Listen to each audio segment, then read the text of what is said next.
In 1976, President Gerald Ford officially recognized Black History Month and called upon the public to, quote, seize the opportunity to honor the too often neglected accomplishments of Black Americans in every area of endeavor throughout our history.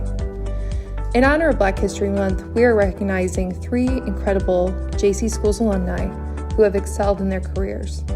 First in the series is Ebony Johnson, a physical therapist at the Special Learning Center in Jefferson City. Thanks for tuning into this series and helping us celebrate some remarkable alumni. Now, here's the show.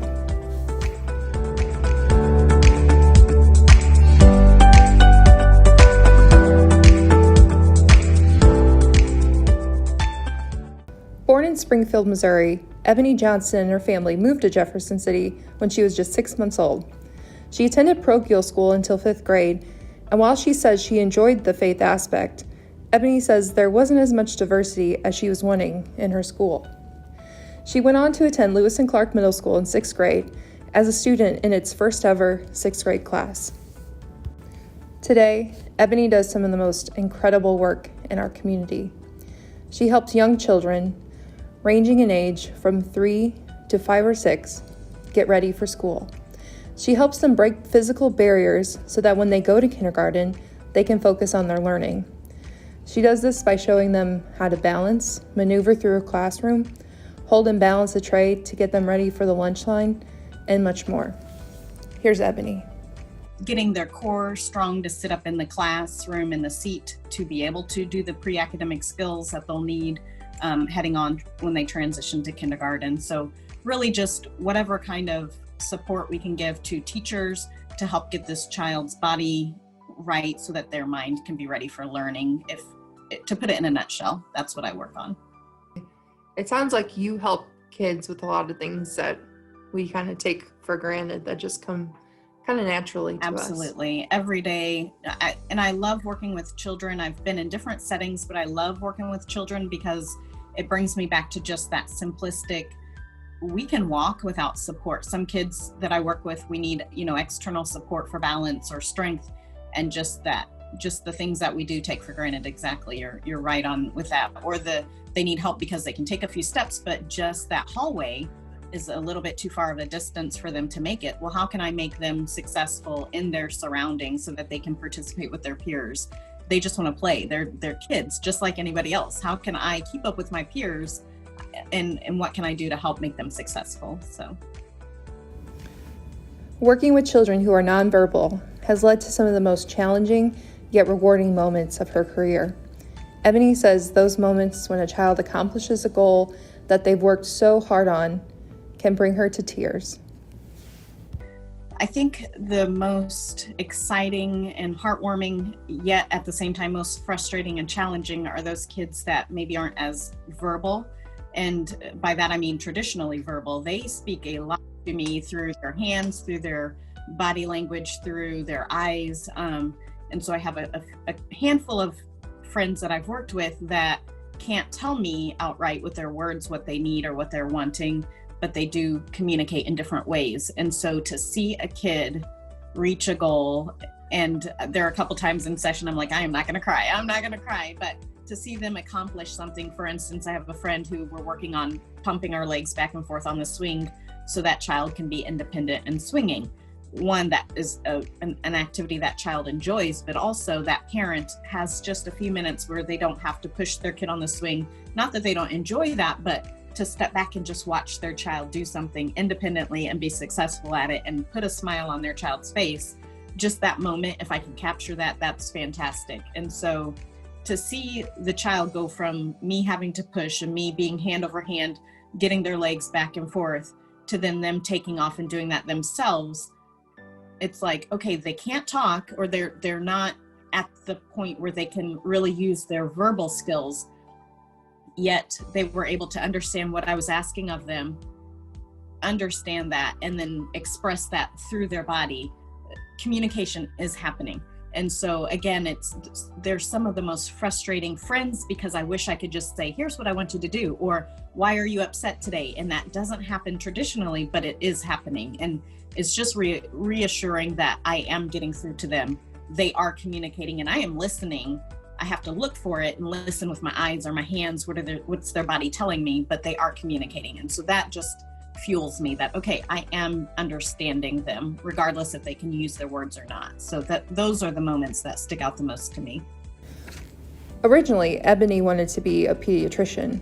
To help get her prepared for that career, she volunteered at the Special Learning Center in high school, and she also worked at the Walgreens pharmacy.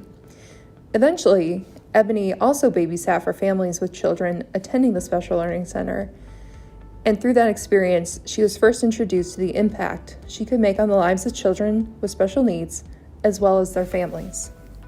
And they would just express to me how difficult it was to find a babysitter who would take the time to work with their children. And it takes a lot of patience. You have to remain calm. You have to realize either their frustration or their fits aren't personally towards you. It's just, you have to really be intentional about working with children who can't communicate the same way, because it can cause a lot of frustration. And just that relief that the parents kept sharing with me of it, you have no idea how appreciative we are to have a babysitter just so that we can have a date night, but we don't have to worry about, will they understand our child? Is our child safe? And I think just it touched on those heartstrings of laying the foundation for when I became a parent years later. It's our biggest investment as a parent, my children. I will do anything for my children. And just that understanding of, can I help this family with their day-to-day life? Can I help their family in any kind of way? And the more challenging that is, the more I'm drawn to it, just to help one aspect of their life be a little bit better. So I don't really know where exactly that came from. I'm sure just, babysitting, seeing the impact that had on just the simple things, again, those things that we take for granted. A date night, most families take that for granted. They leave their kids, the kid's fine, but those underlying components that it doesn't happen just as succinctly for everyone. Ebony graduated from Jefferson City High School in 2001 and attended Xavier University in New Orleans. She earned a Bachelor of Science degree in biology with a minor in chemistry. Ebony married her husband, Dr. Alfred Johnson, and together they have 4 kids. For many years, Ebony was a stay-at-home mom, an experience which she says helps her better relate to the families she serves today. Ebony eventually went back to school, attending graduate school as a non-traditional student in her dream of becoming a physical therapist. I would say it is definitely a challenge, but it is at the same time very rewarding. And if I can do it, anybody can do it, because, as long I had the goal, my parents both went back and got degrees as non-traditional students. So I had that model for me that, okay, I had this goal, and don't be overwhelmed, depressed, sad if you don't make that goal and it didn't follow that exact path. Just be encouraged that, no matter how many times you have to reroute, if you miss your turn, that's okay. There's another way to get there.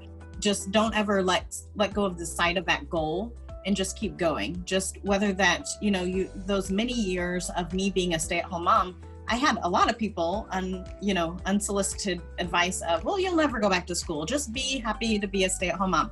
And there's nothing wrong with being a stay-at-home mom. Thank you very much. If that is my goal, then success again. And 2, well, no, don't tell me don't limit my potential. And so I wanted to be a stay-at-home mom, but I also wanted to have a career after being a stay-at-home mom. And that is completely doable. And if I can do it, you can do it. Just keep going. Just keep rerouting until you get to that goal, and use that experience not as a loss, but as, again, I know that's why I'm a better therapist, because I've had that experience with my kids. I would do it all again. I would be a stay-at-home mom all over again, because it's given me that perspective of getting up in the morning, getting socks and shoes on, getting mouths fed, getting to wherever numerous places, whether that's story time at the library, on time. Takes a lot of things just to show up and be present and be there on time. So don't give up on your goals. Use every detour as a learning experience towards that final goal that you have. And even though I've reached it, I still have, set that next goal. What's your next goal? And just keep going. So don't give up. For all the people that say you can't do it, just say, I remember she did it. And if she can do it, I can do it. And keep going. Ebony's JC Schools education was formative for her, giving her opportunities to experience leadership as a middle schooler and take advantage of advanced placement classes? I really enjoyed when I was at Lewis and Clark. I was selected as a person, and that's funny, this just popped to me, so I'm going to go with it. I was selected as a student who got to go and look at different schools who did like block scheduling, because before, I can't remember I don't remember what we did before, but we were trying to figure out, and they wanted the students' perspective, which I thought was fantastic. They're asking us as students what we want, and I felt so big. So we got to travel and go to different schools and rotate to different classes with them. I'm wondering, or I think I'm recalling it correctly, that they weren't sure if we would, wanted to make sure we would be successful with changing classes in middle school. And it just felt like so big. Okay, we sit here and then we pack up and then we go to the next class. And that concept of changing to different classes, having different people in each class, you're not in the same class the whole day. It just seemed like, wow, we're kind of getting close to high school. This is kind of getting real. We're going to be going off to high school. And so I enjoyed being included in that peer student aspect. And I felt like we were given a voice, and they asked us, what was your, and apparently it was successful, because now I know that that's what they do. And, at the time, I don't know, I was excited, but I didn't really realize how big of an impact that was, that they were really taking the students, perspective into consideration. So that was pretty cool. JC high school, I don't know. I mean, that was kind of a big thing for me, that middle school, that stuck out to me. And JC, I did enjoy, and I loved that they offered the dual credit, the AP courses. And for me, that I graduated a whole semester early from undergrad. And I don't know, again, that I really understood. Now I can tell my kids about it, like, hey, this is pretty cool. And, I'm sure my parents were like, yes, it saves us some money. And so just to have that opportunity, if the child is, so inclined, but that it's an opportunity, I think is a fantastic incentive for students that are motivated and want to do that. I think that was great. And I capitalized on it, and it worked well for me. Reflecting on her time at JCHS, Ebony says school counselor Iva Presbury, who is now retired, made an impact on her life.